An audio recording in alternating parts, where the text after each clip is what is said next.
In today's game, Magnus Carlsen challenges the Vienna opening by playing one unexpected move after another. Welcome to Chess Dog. And in today's game, we learn a lot about challenging the Vienna opening. And even though this game was played a few years ago, the principles in this game are absolutely timeless, and it is as relevant today as it was when it was played.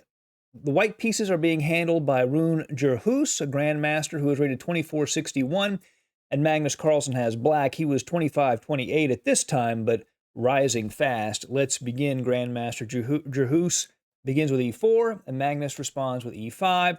Bishop c4, the bishop's opening move order, but it does become a Vienna opening soon. Knight f6, d3, knight c6, and knight to c3. And we have a Vienna opening. Black has a lot of different ways of handling this position. As we know, the bishop can go to c5, the knight can go to a5 to hit the bishop, but Magnus plays bishop to b4, pinning the knight at c3 with the idea of playing a quick d5. And the main move here for white these days, I think, is knight g to e2. So if this knight gets taken, the other knight can just replace it. But the player of the white pieces in this game actually plays knight to f3. A little bit different approach, but it definitely does not challenge Black's attempt to play d5, which Magnus does immediately. Just plays d5 right away. E d5, knight d5.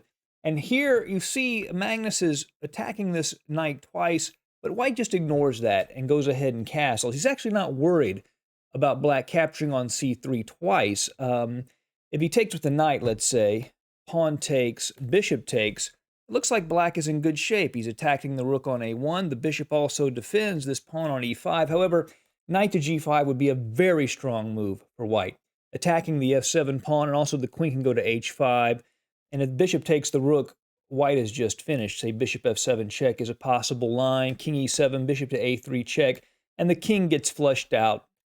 And if he takes the knight, this is actually a forced mate. h4 check, if the king takes the pawn, queen g3 would be mate. So that pawn is not safe to take. But here Magnus actually takes the knight with the bishop, a very common approach. bc3, and you don't want to take this pawn still because of queen to e1, attacking the knight and the e5 pawn. So castles. Magnus just keeps everything calm. Now bishop to d2 defends that pawn. So white's pawn structure is a bit compromised, as we can see, but he does have the advantage of the two bishops. Now here, Magnus plays the move king to h8, which might seem strange, but he's trying to get that king out of the line of this bishop's diagonal.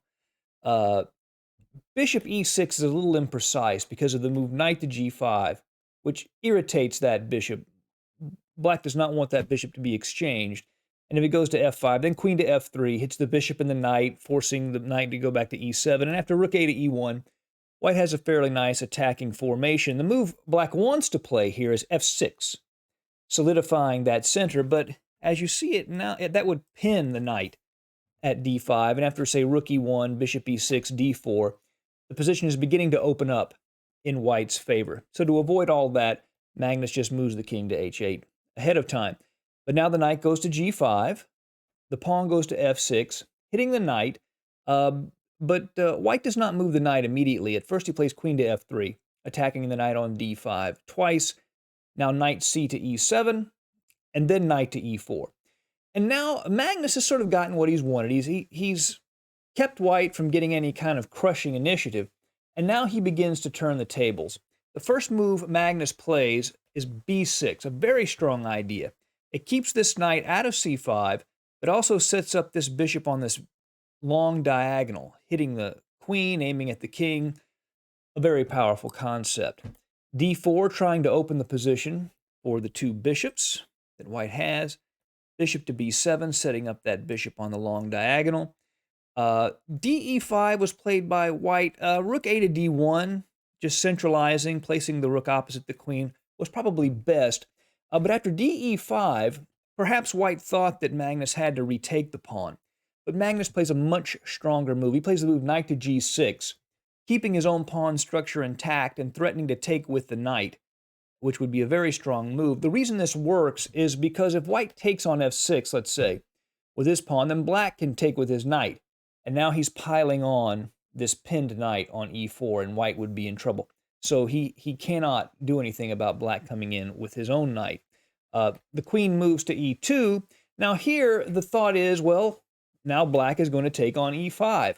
And black is a little better here. He's well centralized. He's threatening to get rid of the 2 bishop edge that white has. But Magnus plays an unexpected and much stronger move here. He bypasses the pawn and plays f5, exclamation point, hitting the knight on e4.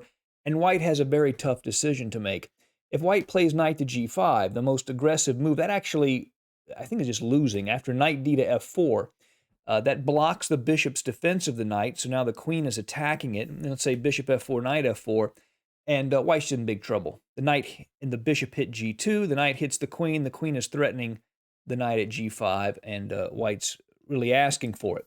So instead, white plays the move bishop g5 first, hitting the queen moves to e8, bishop takes d5, bishop takes d5, and this light-squared bishop that's set up at b7 is now becoming a monster on the long diagonal.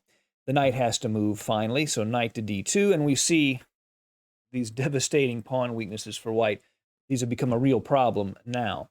h6 hits the bishop, and believe it or not, this position had been reached before between these 2 players. Why white would go into this position twice, I cannot say, but he did in the earlier game. He had played bishop to e3, and then after f4, black was crashing through on the queen side, on the king side, excuse me.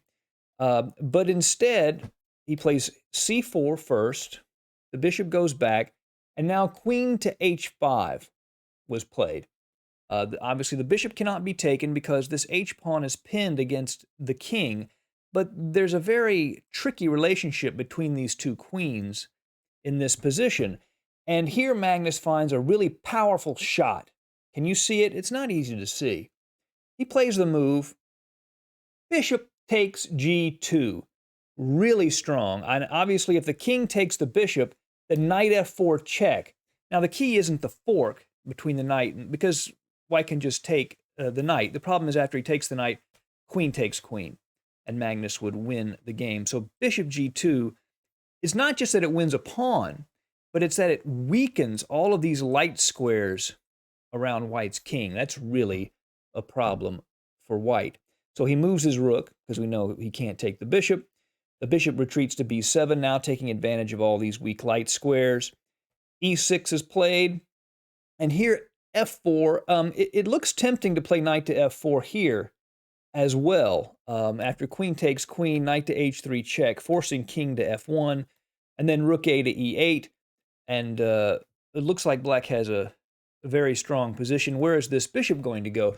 But if this position was played, white actually had a really creative move to equalize the game, bishop to d8. And if the rook captures that bishop, then e7 forks the 2 rooks. Otherwise, the pawn goes to e7 and locks down black's central play. So Magnus, seeing that, I assume he saw it, he didn't play it, plays the move f4 instead, creating some room for his rook to come to f5, h4, and now rook to f5. You see now there's a lateral pin against the bishop, against the queen. The queen goes to g4, stepping out of the pin and attacking the rook. Queen to c6. Black does not defend the rook, but obviously if white takes this rook, queen g2 mate is going to follow. Also, queen to h1 mate is threatened at the moment. So to block those mating threats, white plays f3, and Magnus again ignores the rook. He plays knight to e5. That knight attacks the queen and the pawn at f3, and here white takes the rook, but now knight to f3 check. And if white retakes that knight, then after queen f3, how does he defend g2? The only way to do it would be to play rook e2, having to give the rook back, but the mate threats remain, and white would be completely lost. So instead of that, white plays king to f2, but now the knight gets to take the knight at d2, and queen to d5, hoping an exchange of queens will allow him to hold on, and maybe the creation of some counterplay with the e-pawn. Magnus first grabs the bishop that had been hanging for an eternity on g5. Rook a to d1, hoping to trap the knight, but that doesn't work. I'm sure he saw that it didn't work. He's really centralizing his rooks, but a knight takes c4 is played, and that saves the knight. Queen takes c6, bishop takes c6, and pawn takes g5. So we have two minor pieces versus a rook, and then we have the rooks facing off against each other. And at the moment, black is also up a pawn. So Magnus has a very strong endgame. And after knight to e3, we can see this beautiful knight on e3, and Magnus is doing very well here. The rook moves to d3, rook to e8 to neutralize the e-pawn, rook g1, rook e6, rook to d8 checks, rook comes back, offering the exchange of rooks. White accepts. King to f3, knight to c2, grabbing another pawn. King takes the pawn at f4. Now knight to d4, rook h1 check, king g8, king to e5, and c5, holding this knight in place.